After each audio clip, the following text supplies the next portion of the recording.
Mes chers amis, nous nous retrouvons pour un nouveau partage sur YouTube. Aujourd'hui, nous sommes le premier jour de Hanouka, Chaf Kislev, Tafshin Peh, le 25 Kislev 5785. L'occasion de souhaiter à tous et à tous ceux qui nous suivent un Hanouka Sameach, qu'Hachem donne à chacun d'entre nous et à chaque membre de notre communauté, du clan d'Israël, de tous les amis, tous nos proches, que cette fête de Hanouka nous inspire dans sa lumière et nous permette d'atteindre le message de Hanouka. Chaque fête a un message à me transmettre. Chaque fête est une nouvelle prise de conscience.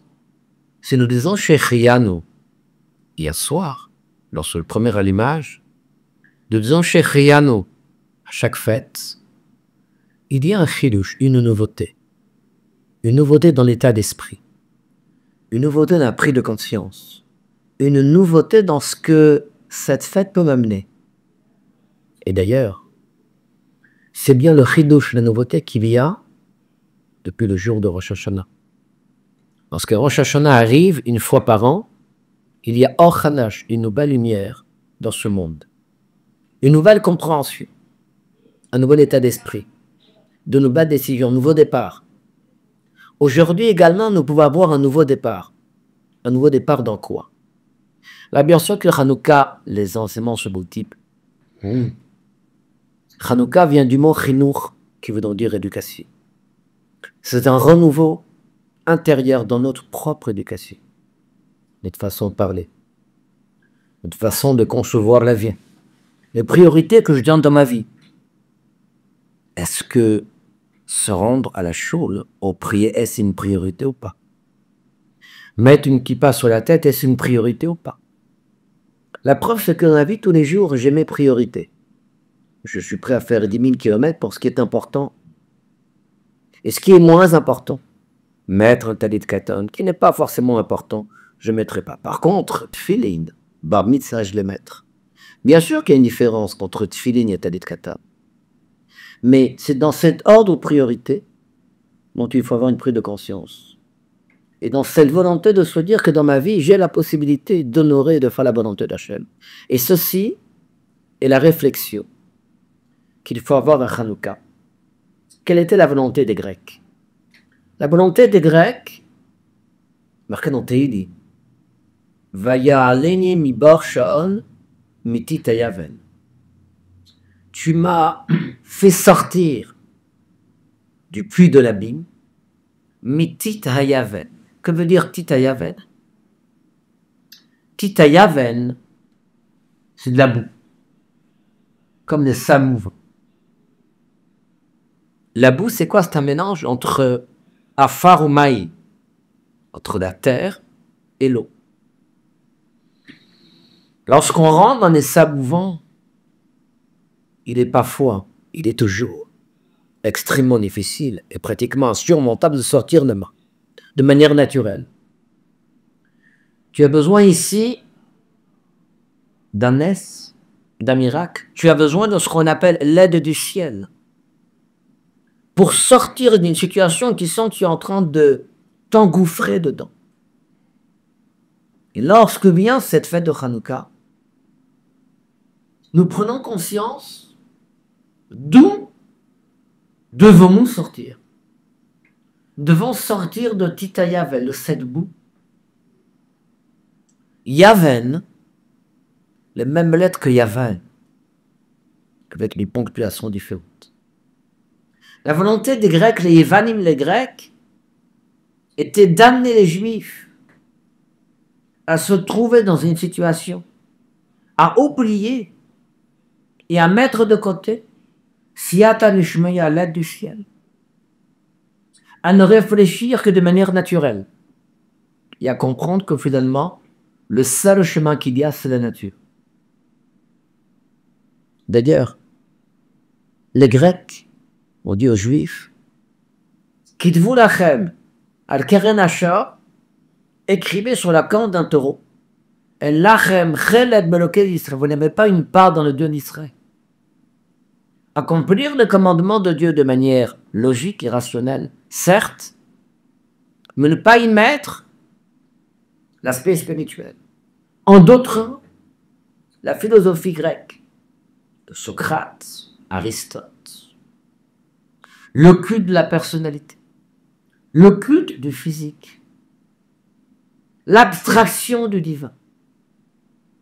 Je suis en train de tout faire pour soumettre la sagesse à une philosophie, à une matérialité. Les Allemands, à 80 ans en arrière, les nazis, qui avaient au siècle précédent apporté une évolution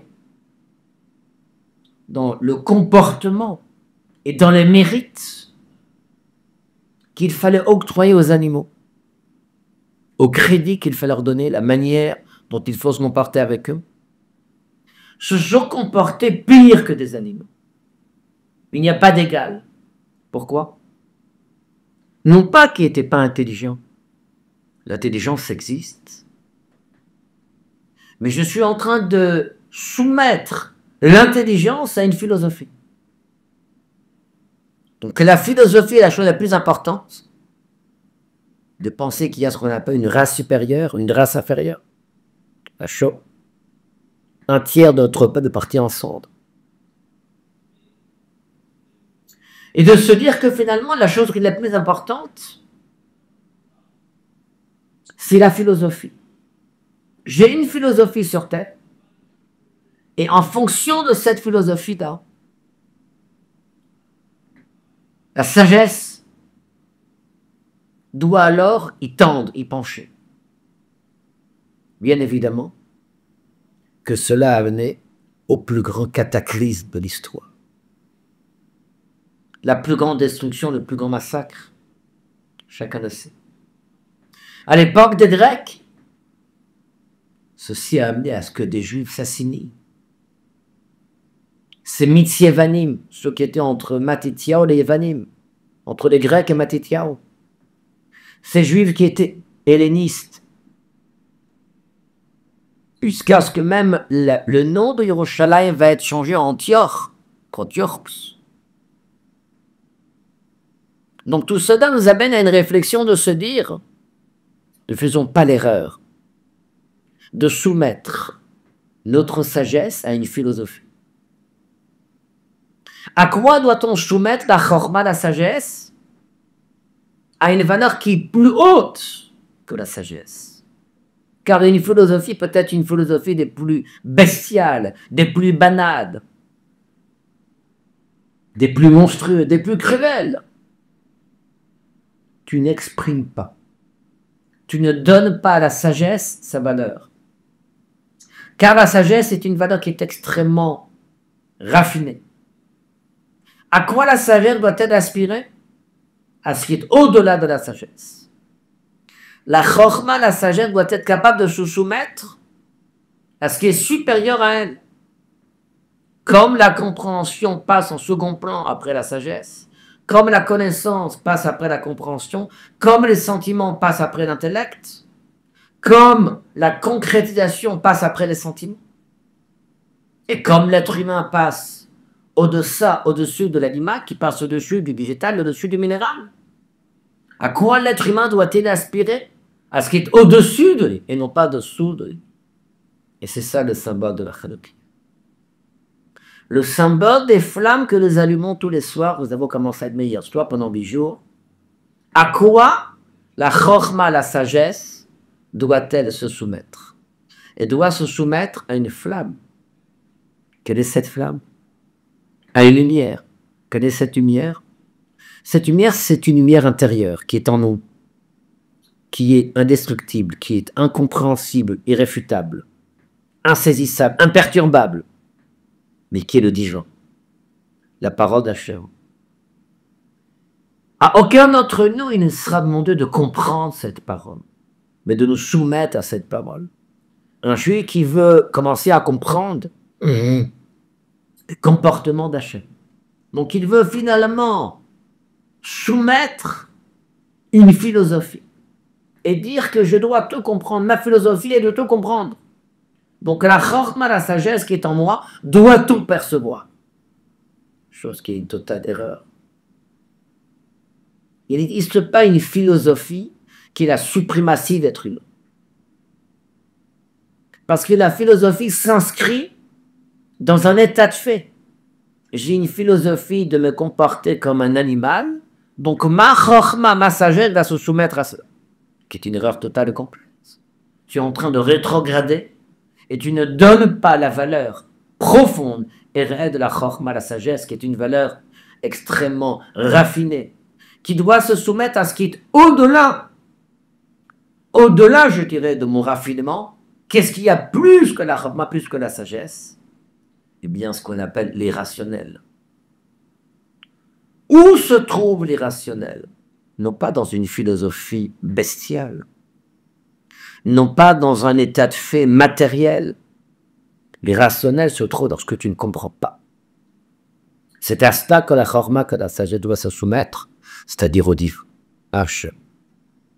Et c'est là que c'est une prise de conscience qu'il faut avoir durant cette fête. À quoi ma chorma doit-elle se soumettre? À ce qui est au-delà de ma sagesse, aux valeurs du divin. Alors faisons en sorte de prendre conscience des référentiels qu'il y a. Et lorsque j'ai demain une question dans ma vie, dois-je ou non faire Shabbat? Dois-je ou non mettre tefillin? Dois-je ou non participer à un cours de Torah? Dois-je ou non participer à un office? Ce n'est pas dans mes habitudes, mais parce que j'ai inscrit ma chorma, ma sagesse, dans une certaine philosophie. Et ma philosophie fixe ma manière de vivre, fixe ma manière de réfléchir, chose qui est totalement fou. Parce que ta chorma doit se soumettre à ce qui est au-delà. Et si tu soumets ta sagesse à une philosophie, tu ne mérites pas le titre d'homme. Homme, mes chers amis, Adam, qui vient du mot Adama, qui vient du mot la terre, mais qui doit se ponctuer Adamé, qui veut donc dire ressembler. Ressembler à l'être suprême et non pas ressembler à une bestiale ou une philosophie des puissants. Chag Sameach tous.